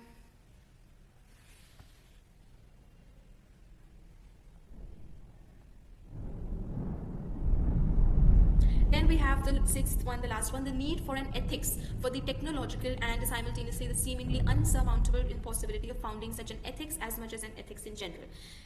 तो एक ऐसा एथिक्स को इस्टेब्लिश करना, हम इन जनरल अभी तक philosophical ethics and moral principles को हम कॉमन ग्राउंड इस्टेब्लिश नहीं कर पाए हैं। तो बायोमेथिक्स को इस्टेब्लिश करना तो और भी अपने आप में बहुत ही बड़ा एंड डिफिकल्ट टास्क है।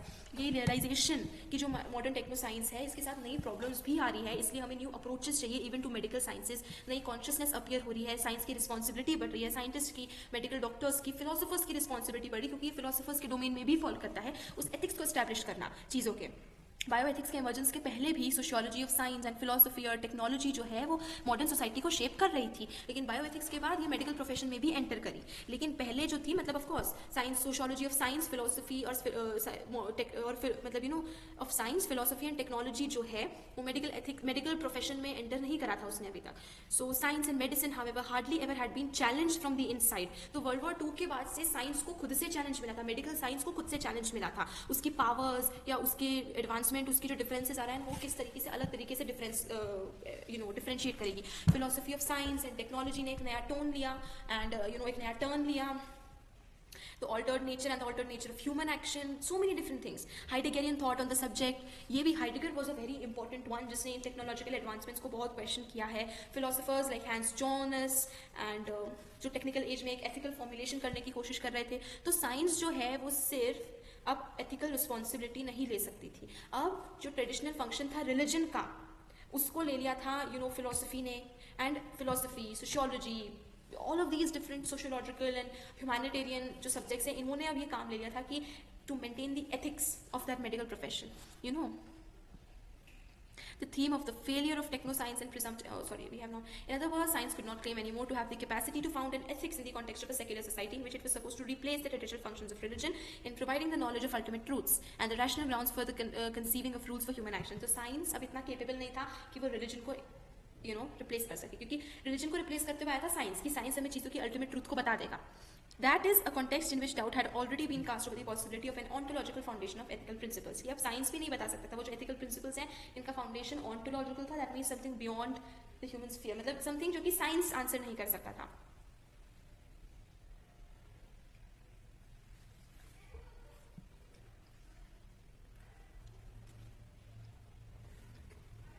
So the theme of the failure of technoscience and the of the presumptive progress it would bring about was held against scientists by their most radical contesters, namely some currents of religious fundamentalism.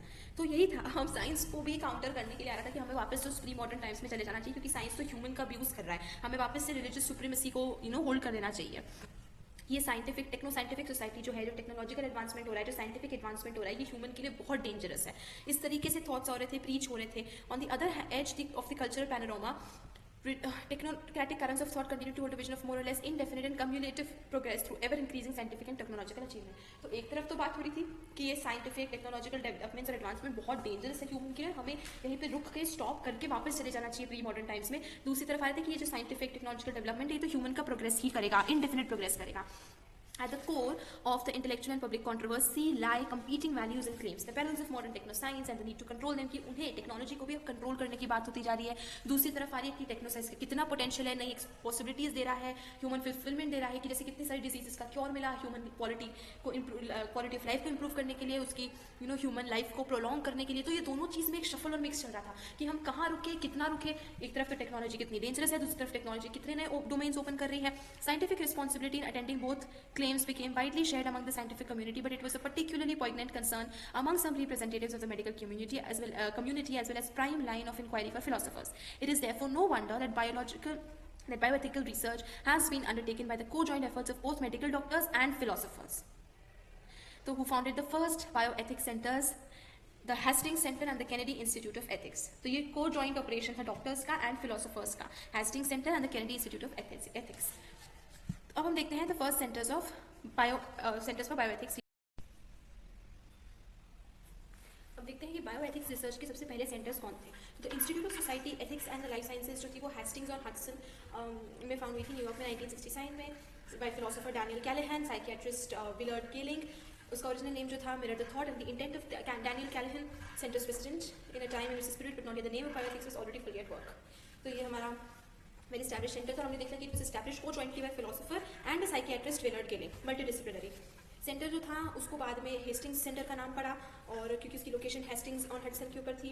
And उसके बाद और centres जो थे वो थी Joseph and Rose Kennedy Institute for Study of human reproduction and Bioethics इस 1971 October 1. तो ये basically this is more of a reading part, समझाने वाला पार्ट बहुत कम है.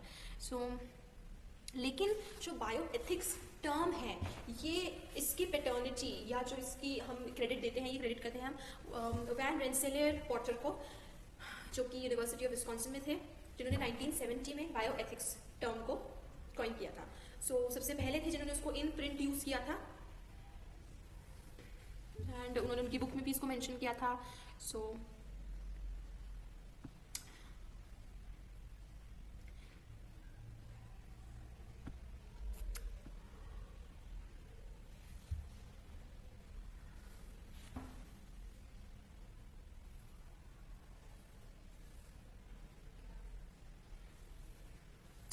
या बेसिकली यही कि किस तरीके से इस पॉइंट को टर्म किया. वॉरेन बी राइक ने बोला कि, लेकिन अकॉर्डिंग टू राइक जो वर्ड है बायोएथिक्स, उसको पॉइंट तो भले ही पॉटर ने किया, लेकिन उसके बाद जब ऑन्ड्रे हेलिगर्स ने उसको वापस से सुपर यानी कि ऑन्ड्रे हेलिगर्स के यूज़ के बाद जो है वो बायोएथिक्स जो है वो वापस से हुआ है, क्योंकि Joseph and Rose Kennedy Center जो था उसको फिर रीनेम कर दिया गया of human reproduction and bioethics. तो बायोएथिक्स जो था, जिससे अभी हमने देखा कि पहले इन द सेंस की बायोएथिक्स जो रीनेमिंग है ऑन्ड्रे हेलिगर के यूज़ के बाद और ज़्यादा पॉपुलराइज हो गया. तो इसलिए राइट का मानना है कि जो बायोएथिक्स टर्म है इसका बर्थ बेसिकली 2 बार हुआ है. पॉटर ने किया, लेकिन उसके बाद इसका फुल फ्लेजेड यूज़ और पॉपुलैरिटी जो है वो ऑन्ड्रे हेलिगर की सुपर इंटेंशन के बाद आया है. सो ये पूरा पैराग्राफ बेसिकली हमको डिटेल्स दे रहा है, फैक्ट्स दे रहा है. सो इतना, this is not a portion जिसको हम बहुत ज़्यादा समझा सके. हालांकि ये बात जरूर है कि जो टर्म बायोएथिक्स है इसकी स्फीयर क्या है, मतलब द टर्म को लेकर ही बहुत सारी कंट्रोवर्सीज जो है वो है. The ultimate meaning of the term bioethics and its theoretical appropriateness to designate a new field of inquiry never ceased to be a matter for controversy. So media जैसे जैसे इंटरेस्टेड होती गई, मीडिया के कारण उसका पब्लिक कंजम्पशन, पब्लिक यूसेज बढ़ता गया. तो ये फील्ड जो है वो अब मीडिया के इंटरफेरेंस के बाद क्या हुआ कि जो बायोएथिक्स टर्म है, जो बायोएथिक्स फील्ड है, it was open to a larger number of people. Larger number of people मतलब लार्जर नंबर ऑफ ओपिनियंस, और भी ज़्यादा कंट्रोवर्सी रिगार्डिंग इट. एंड तो बायोएथिक्स जो है, it stimulated an unprecedented interaction of biological, medical, technological, ethical and social problems. तो वही word के साथ ही फील्ड ऑफ बायोएथिक्स का ओरिजिनेशन भी हो गया. And so this is basically, yes, more of a factual paragraph. Scope of bioethics हमने देखा कि क्या पहले रिसर्च सेंटर्स थे जिनका बायोएथिक्स के जो पहले ओरिजिनेट हुए, इस्टेब्लिश हुए, सॉरी. नाउ अब देखते हैं स्कोप ऑफ बायोएथिक्स की. देखते हैं ना स्कोप ऑफ बायोएथिक्स, क्योंकि बायोएथिक्स एक ऐसा सब्जेक्ट है, बायोएथिक्स ही क्या और भी सब्जेक्ट्स, बट बायोएथिक्स भी एक ऐसा सब्जेक्ट है जिसका स्कोप ही बहुत कॉन्ट्रोवर्शियल है कि वो कितनी एरिनास तक इन्फ्लुएंस करता है, डोमिनेट करता है. A short survey of the thought of the most prominent bioethical thinkers such as Van Rensselaer Potter, Andre Haligers, H. Tristram Engelhardt, Hans Jonas and Gilbert Hottoway should allow for an understanding of how controversial the definition of the scope of bioethics really is. इन सबकी हम definition देखेंगे, इन सबकी scope अगर हम discuss करेंगे, कि अगर हम सर्वे करेंगे कि इन्हीं थिंकर्स की जो प्रोमिनेंट है तो ही हमें पता चलेगा कि बायोएथिक्स का स्कोप कितना कॉन्ट्रोवर्शियल है. The intent of Potter in coining the term bioethics was to advance a new discipline that, by combining biological knowledge with the knowledge of human value systems, would build a bridge between the cultures of sciences and humanities. Potter चाहता था कि bioethics जो है वो humanities और sciences के बीच में एक बेसिकली ब्रिज बिल्ड कर सके, जो बायोलॉजिकल नॉलेज को कंबाइन करेगा knowledge of human value system के साथ. तो पॉटर के विजन के अकॉर्डिंग बायोएथिक्स का जो है वो एक एंथ्रोपोसेंट्रिक फोकस है, बायोसेंट्रिक नहीं. एंथ्रोपोसेंट्रिक फोकस मतलब कि ह्यूमन फोकस, ह्यूमन सेंटर्ड वो है इसका. Potter identified the overriding human problem as a problem of survival and bioethics would be the new discipline pursuing the study and assessment of an optimum changing environment and an optimum human adaptation of it. तो main Potter का focus था human survival के ऊपर कि कैसे जैसे environment change हो रहा है वैसे वैसे ह्यूमन उसके साथ अडाप्ट कर सके, जिससे कि इंडिविजुअल लाइफ सिर्फ इनरिच ही नहीं होगी लेकिन ह्यूमन स्पीशीज का सर्वाइवल जो होगा वो और ज़्यादा प्रोलॉन्ग होगा, बढ़ेगा कितना भी. लेकिन देखो अगर इंपॉर्टेंट पॉटर का जो कॉन्ट्रीब्यूशन है बायोएथिक्स को लेकर वो बहुत मार्जिनलाइज रहा. मतलब पॉटर ने जो स्कोप इस्टेब्लिश किया था वो काफ़ी लिमिटेड स्कोप इस्टेब्लिश किया था, और आज के समय के कंपेरिजन में तो बायोएथिक्स का स्कोप बहुत ही ज़्यादा जो है वो मतलब वास्ट है, क्योंकि बायोएथिक्स को ग्लोबल बायोएथिक्स की तरह रीडिस्कवर और रीडिफाइन किया था. तो जो विजन है बायोएथिक्स का वो superintended in the main stream research in the field and overshadowed potter's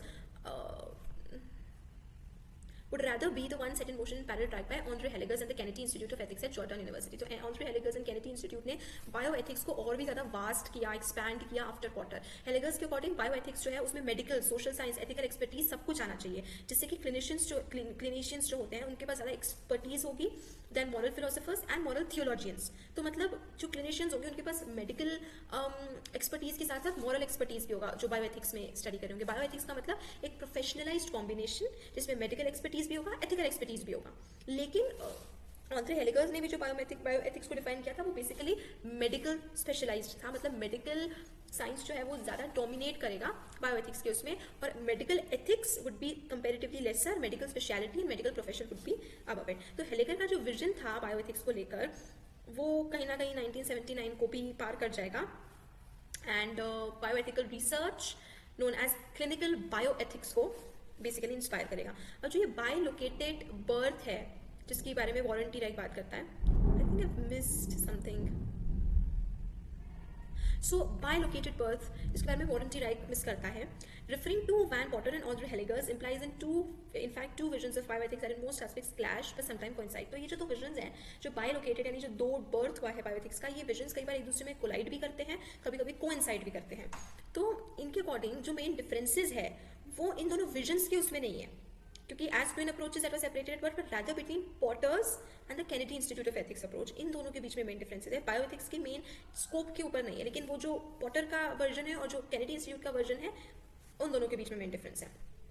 okay, Potter का विजन जो था बायोएथिक्स का वो एक होलिस्टिक वे में एम्बेडेड था, जिसमें हम हेल्थ को होलिस्टिकली बेसिकली रियलाइज करेंगे एंड जो कि इन्वायरमेंट एंड कार्सिनोजेनेसिस के बीच में एक स्ट्रॉन्ग लिंक बनेगा, need for prevention rather than just on issues of therapy. And basically Potter का जो अपील था, आपको जैसे हमने डिस्कस किया क्योंकि वो एंथ्रोपोसेंट्रिक था, ह्यूमन सेंट्रिक अप्रोच था. तो Potter appeal to the development of a general normative ethic, कि जो मतलब पॉटर का मेन क्या था कि जो भी हमारा पूरा मेडिकल प्रोफेशन है उसका एक जनरल एथिक होना चाहिए, जनरल वर्किंग एथिक होना चाहिए, नॉर्मेटिव एथिक होना चाहिए, जिसको सिर्फ हम तभी परस्यू करते हैं जब वो पूरी नई डिसिप्लिन के स्कोप में हम उसको पढ़ें. यानी पॉटर के अकॉर्डिंग ऐसा नहीं है कि बस हमें एथिक्स को मेडिकल प्रोफेशन में ऐड करना है, हमें medical profession and ethical expertise को लेकर अपने आप में साइंटिफिक और फिलोसॉफिकल नॉलेज के साथ कंबाइन करके एक stand alone independent distinct profession बनाना है. ओके, तो बायोएथिक्स जो है वो does be engage in search for wisdom allying for the development of new ethic, जो कि directed to guiding moral choices for a valued human global survival. तो ये कुछ टर्म्स हैं जिसे आपको लगता है कि पॉटर के लिए it was anthropocentric, human survival to the changing and environment, human adaptation towards it, a new distinct profession for it. दूसरी तरफ जो जॉर्ज टाउन मॉडल था, जॉर्ज टाउन यूनिवर्सिटी या केनेडी इंस्टीट्यूट का जो मॉडल था बायोएथिक्स का, वो फोकस किस पे करता था? मेडिकल डिलेमास पे और प्रिसाइज फिलोसॉफिकल आर्ग्यूमेंट्स प्रेजेंट करने में कि कैसे normative ethics is basically applied ethics, उनको हम नॉर्म्स में, जो सोसाइटल नॉर्म्स होते हैं, स्टैंडर्ड्स होते हैं, उसमें जो एथिक्स को अप्लाई करते हैं, ठीक है। तो according to Georgetown University जो बायो एथिक्स है वो एथिक्स, अप्लाइड एथिक्स का ही एक ब्रांच होगा, और according to Potter bioethics अपने आप में एक नई डिसिप्लिन होगा, something not coming under bio applied ethics और फिलोसफी। तो जॉर्ज टाउन अंडरस्टैंडिंग यानी केनेडी इंस्टीट्यूट के अकॉर्डिंग जो बायो एथिक्स की अंडरस्टैंडिंग है ये था कि साइंस और एथिक्स के दोनों के कंजंक्शन पे एट एपिस्टेमोलॉजिकल लेवल, और जिससे कि बहुत इंपॉर्टेंट, बहुत डीप सीटेड मॉरल प्रॉब्लम्स को बायोमेडिकल रियल में हम सॉल्व कर सके, कि बायोमेडिकल रियल में जो बहुत सारे मॉरल प्रॉब्लम्स है, डिलेमास है, उन्हें सॉल्व करने पे फोकस करना है, जिससे कि हम जो ऑलरेडी इस्टेब्लिश्ड एथिकल प्रिंसिपल्स है उसका यूज करके उन्हें सॉल्व करना है, कि जो ऑलरेडी, क्योंकि अप्लाइड एथिक्स की अगर वो ब्रांच है तो अप्लाइड एथिक्स में जो नॉर्म्स ऑलरेडी जो हमने सेट करे हुए हैं उनकी हेल्प करके हमें बायोमेडिकल रियल में जो मॉरल डिलेमास है उसको सॉल्व करना है। तो वॉरेन टी राइट जो थे वो सपोर्ट करते हैं हेलिगर अप्रोच को, like Potter and unlike the early that Hellegers like Potter and the early Georgetown model actually espoused a global approach. तो हम सपोर्ट करते हैं वॉरेन टी राइट का कहना है कि हेलिगर अप्रोच है, जो जॉर्जटाउन अप्रोच है, वो बेसिकली ग्लोबल एथिक्स की तरफ वो दैट हेलिगर्स लाइक पॉटर का जो अप्रोच है it's more towards a global sense में है as compare to Georgetown approach, Georgetown model के उसमें। तो राइक एम करता है to propose a global framework for bioethics, जो कि without which the more narrowly conceived medically oriented bioethics more easily becomes a restricted list of disconnected issues and arguments about these issues, tending to medicalize the entire field of bioethics and draining the moral energies of bioethics from the larger issues of human survival and the quality of life and health in demographic and environmental perspectives. तो Warren T right का क्या कहना है कि अपने आप में एक स्टैंड अलोन जो प्रोफेशन या साइंस जिसके बारे में पॉटर ने बात की थी, तो कैसे वो human expertise on ethics and medicine दोनों को लेकर ह्यूमन सर्वाइवल की तरफ फोकस करें, एथिकल प्रिंसिपल्स को कैसे मेडिसिन में अप्लाई करके दोनों को जॉइंटली सेपरेट डिस्टिंक्ट डिसिप्लिन बनाए। फर्दर मोर बायो एथिक्स जो है उसको सबसे बेस्ट ग्लोबल सेंस में डिफाइन करते हैं as the ethics of the life sciences and health care, कि बायो एथिक्स क्या है? Ethics of life sciences and health care global terms में अगर हम बात करें तो बायो एथिक्स जो वो एथिकल इशूज के बियॉन्ड जाके वो public health, population concerns, genetics, environmental health, reproductive practices, technologies, animal health, welfare, इन सभी चीज़ों को इंक्लूड करता है अगर हम ग्लोबल डेफिनेशन के हिसाब से देखिए जो पॉटर ने दी है। तो ये काफ़ी ब्रॉडर स्कोप है जिससे कि दोनों पॉटर और हेलिगर दोनों ही अग्री करते हैं, and was also the original intent of the Hastings Center, which from the start was interested in ethics and the life sciences. तो जब हम ethics and life sciences की बात करते हैं, ethics and life science and what is the other one? And healthcare, ये एक बहुत broader scope बन जाता है. Okay. Once more, according to Wright, the word bioethics played a major role in creating a new forum and a new platform from which to speak, displacing the suspicions of sectarianism and religious ideology previously suggested to the public mind by the word ethics. तो इससे क्या होगा कि ethics को जो इतना हम religion के साथ connect करते थे, secularism के साथ connect करते थे, वो ethics अब separate होगा। जो पब्लिक है वो एथिक्स को एक नए स्फेयर से देखेगी when combined with the medical profession. The word had the wonderfully innovative effect of creating an acceptable secular terrain both within academy and in the public forum where scientific, health-related, religious, philosophical and social and political ideas would meet and create a new multidisciplinary mode of inquiry. 1998 में van Potter जो था वो अपने ही concept of bioethics को redefine करेंगे और उसको bioethics की जगह ग्लोबल बायोएथिक्स की स्कोप से मतलब कि उसके रियाम से उसको खुद ही सब्सटीट्यूट करेंगे। तो इसके कोर असम्पशंस क्या है कि human survival in acceptable form can not B assumed and is unlikely without a rebirth in science. जब तक साइंस में, रिलीजन में, इकोनॉमिक थ्योरी में रीबर्थ नहीं होगा तब तक ह्यूमन सर्वाइवल को हम ऑब्वियस नहीं मान सकते कि ह्यूमंस कहीं नहीं जा रहे हैं, ह्यूमंस तो यहीं पर है। ह्यूमन सर्वाइवल इतना ऑब्वियस नहीं है, वो सिर्फ तभी होगा जब हम साइंस, रिलीजन और इकोनॉमी में रीबर्थ करेंगे। That position of moral authority must take in account the evolutionary basis, कि हम ये एवोल्यूशन ला तो रहे हैं लेकिन इसको हमें मॉरली लेकर आना है। और no major religion has adopted this position. Global bioethics must dialog with cooperating religions, लेकिन ग्लोबल एथिक्स को रिलीजन्स के साथ भी हालांकि रिलीजन्स ने बायोएथिक्स एंड ग्लोबल बायोएथिक्स के बारे में उस वक्त ज़्यादा नहीं टॉपिक कमेंट किया था, बट अकॉर्डिंग टू पॉटर हमें इसको रिलीजियस नोशन के साथ यूनिफाई करना है, ठीक है, जिससे एथनिक, रिलीजियस, पॉलिटिकल कम्युनिटीज जो है वो यूनिफाई हो सके। और in sum, the project of global bioethics, as Potter presents it, would entail fundamental changes in world policies, stands for secular counterpart to religious fundamentalism. कि जो religion break down करता है लोगों को into different religions, उसके against हमें global bioethics को establish करना है। तो हम देख रहे हैं कि पॉटर का जो री-established सेंस है ग्लोबल बायोएथिक्स को लेकर वो बहुत ब्रॉडन है broadened है और बहुत काफ़ी सारे नई डिसिप्लिन्स को इंक्लूड करा है. Other authors share with Potter the secular and pluralistic concept of bioethics that we have been elaborating upon, namely H. Tristram Engelhardt in the United States and Gilbert Hottoes in Europe. तो Engelhardt के according bioethical questions जो है वो arise against a backdrop of a moral crisis. जब हमें moral crisis में होते हैं, कैसे situation में होते हैं, जब हमें moral principles की ज़रूरत है, तब basically bioethical questions rise होते हैं. ठीक है, tied to a series of losses of both ethical and ontological convictions.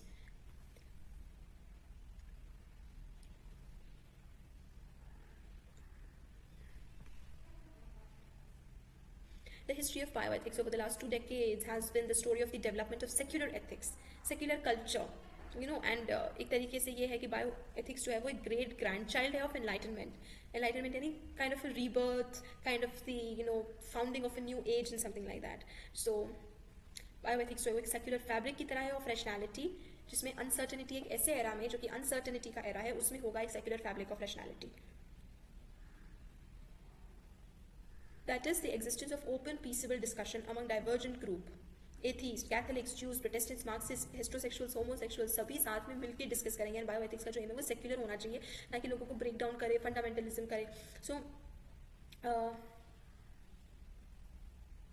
bioethics tends not to be national or parochial because these developments in healthcare and in the biomedical science are tied generally to the development of industrial societies.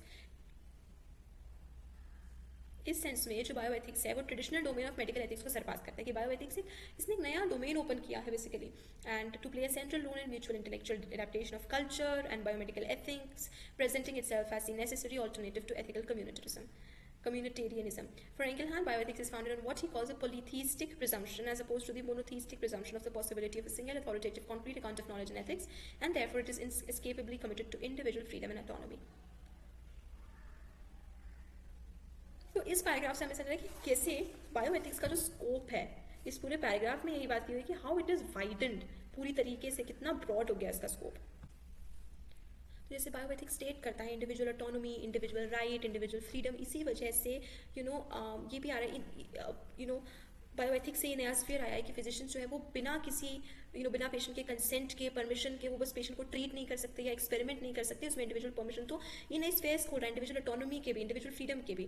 इसका एक बिल्कुल opposite position जो है वो hence Jonas ने लिया है regarding the legitimacy of the free and autonomous pursue, कि बायोमेडिकल या बायोएथिक्स जो है वो कितनी ऑटोनॉमस होनी चाहिए, फ्री होनी चाहिए, कि पेशेंट के पास, सिटीजन के पास जो है वो ज़्यादा बेसिकली पावर्स होनी चाहिए. जॉनस का प्रपोजल है इन एजम्पशन से कि मॉडर्न टेक्नोलॉजी ने ह्यूमन एक्शन के बिल्कुल नेचर को ही बदल दिया है. उससे पूरा के पूरा ह्यूमन एक्शन, उसका पूरा नेचर, उसके फंडामेंटल्स चेंज हो गए हैं, जिसकी वजह से एथिकल डिमांड्स स्प्रिंग आउट होते हैं जो कि पुराने एथिक्स से हम नहीं मिल सकते. मतलब उसके लिए जो हमारे पास ऑलरेडी एग्जिस्टिंग एथिक्स है उससे हम ये जो नया changing course of human action है इसके हम क्वेश्चंस को आंसर नहीं कर सकते. इसीलिए that the length and reach of our deeds move responsibility to the centre of ethical stage, and that such responsibility has for its object not only man's fate but also the fate of all natural living phenomena. तो सिर्फ किसी एक person के fate के ऊपर dependent नहीं है, पूरी सोसाइटी, बहुत बहुत मोर नंबर ऑफ पीपल इसके साथ जुड़े हुए हैं. पूरे ह्यूमैनिटी के एवोल्यूशन की बात करी जा रही है.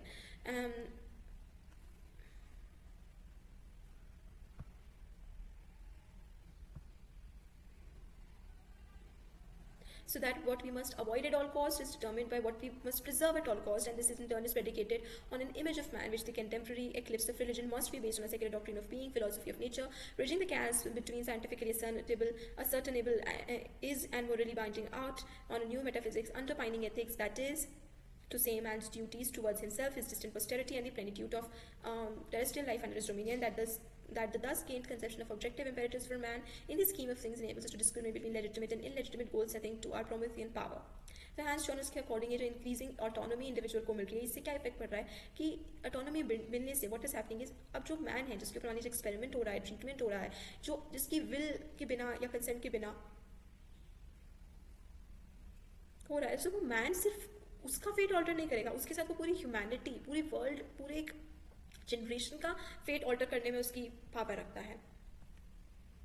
तो what Hans Jonas says is act so that the effects of your action, आपके एक्शन का इफेक्ट्स जो है वो पूरे जेन्युइन ह्यूमन लाइफ की परमानेंस के साथ है.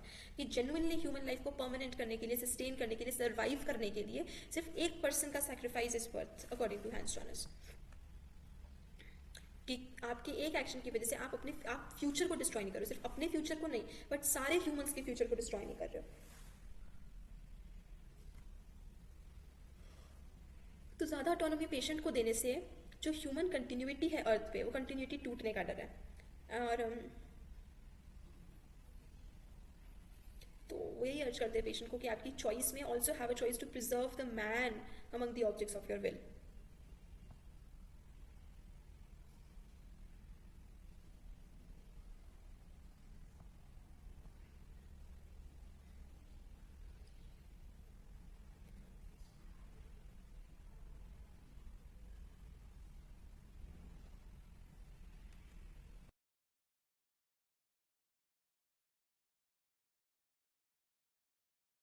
तो हैंस जॉनस का यही कहना है कि एक मैन जो है वो उसकी भी रिस्पॉन्सिबिलिटी बनती है ह्यूमैनिटी को सेव करके रखना, और ह्यूमन ऑटोनॉमी, ह्यूमन फ्रीडम के साथ या जितना पब्लिक इंटरवेंशन हो रहा है मेडिकल प्रोफेशन में, ये इस चीज़ को पॉसिबल शायद ना होने दे। अब गिलबर्ट हॉटोइस क्या करता है, एंगलहार्ट एंड जोनस दोनों के क्लेम्स को वो कंसल्ट करने की कोशिश करता है। हालांकि उसकी पोजीशन जो है एंगलहार्ट से ज़्यादा पास है जो हैंस जॉनस के कंपैरिजन में।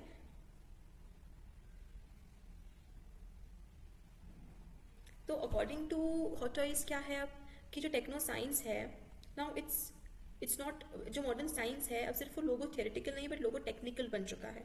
साइंस जो है वो टेक्नो साइंस बन चुका है and it creates the object that it exploits. Technology जो है वो, या टेक्नो साइंस जो है, उसने अपनी इनोसेंस खो दी है बेसिकली, और वो एक ऐसी अनकंट्रोलेबल पोजीशन पर पहुंचते जा रहा है। तो इसीलिए हमें एथिक्स का एक रेडिकल रीवैल्यूएशन चाहिए इसको कंट्रोल करने के लिए।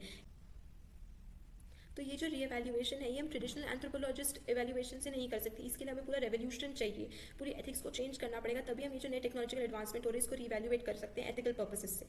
तो अब टेक्नोलॉजी जो है वो सिर्फ ह्यूमन गोल्स अचीव करने के लिए एक मीन्स नहीं रहा, और जो कि ह्यूमनिस्टिक एंड्स को ही पावर रिटर्न करेगा। मॉडर्न टेक्नो साइंस जो है उसमें इतनी पावर है, पॉसिबिलिटी है, जो कि वो बहुत फार जा सके, बहुत बियॉन्ड जा सके, regard the very nature of what it means to be human. And this is actually destroyed the possibility of a theological definition of what is human. की टेक्नोलॉजी इतनी एडवांस हो चुकी है कि उसने व्हाट इज ह्यूमन, उसके पूरे nature को ही बदल दिया, उसकी बायोलॉजिकल डेफिनेशन को पूरा बदल दिया है। तो फंडामेंटल क्वेश्चन जो है, जैसे कि Kantian question fundamental, what is man, जिसका ह्यूमनिस्टिक एंथ्रोपोलॉजिज्म क्लेव करेगा to provide a definite answer embedded on the assumption that modern technology does not alter the basic condition of human action, thus being able to provide traditional theologically grounded ethical answers to problems whose alternate natures actually refuses to acknowledge। तो हॉटोइस बोलता है कि अभी technology जो है वो बहुत beyond जा चुकी है ह्यूमन के उससे, और इसीलिए वो एक ऑल्टरनेटिव देते हैं। ऑल्टरनेटिव ये है कि जो एंथ्रोपोलॉजिस्टिक ह्यूमनिस्टिक एथिकल क्लेम है मैन या नेचर को किसी भी तरीके से प्रिजर्व करने का, as supported by radical environmentalist currents, by philosophers like Hans Jonas with his notion of heuristics so far of fear, but also by fundamentalist religious visions. तो एक तरफ तो है कि दो हमें यहाँ पर चीज़ें देखने को मिलती हैं। सो हॉटोइस जो है वो एक ऑल्टरनेटिव क्या देता है कि एक तरफ है एंथ्रोपोलॉजिस्टिक या ह्यूमनिस्टिक एथिकल क्लेम, जिसमें कि मैन हमारे सेंटर पे है, मैन को हमें प्रिजर्व करना है, और दूसरी जैसे कि हैंस जॉनस ने से करा था, एंड दूसरी तरफ है टेक्नोक्रेटिक ट्रेंड्स, जो कि बेसिकली टेक्नोलॉजी को सपोर्ट कर रहा है, डिफेंड कर रहा है कि कैसे वो इनडेफिनेट प्रोग्रेस ला सकता है, बहुत पोटेंशियल है उसके अंदर, और इस चीज़ को हमें ध्यान में रखना है।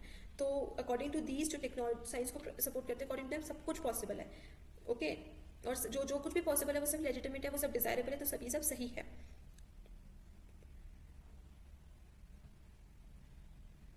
तो हॉटोइस क्या करता है कि एक ऑल्टरनेटिव वे लेकर आता है जिसमें थोड़ा सा दोनों व्यूज को इंक्लूड करके भी एक वो करता है कि कैसे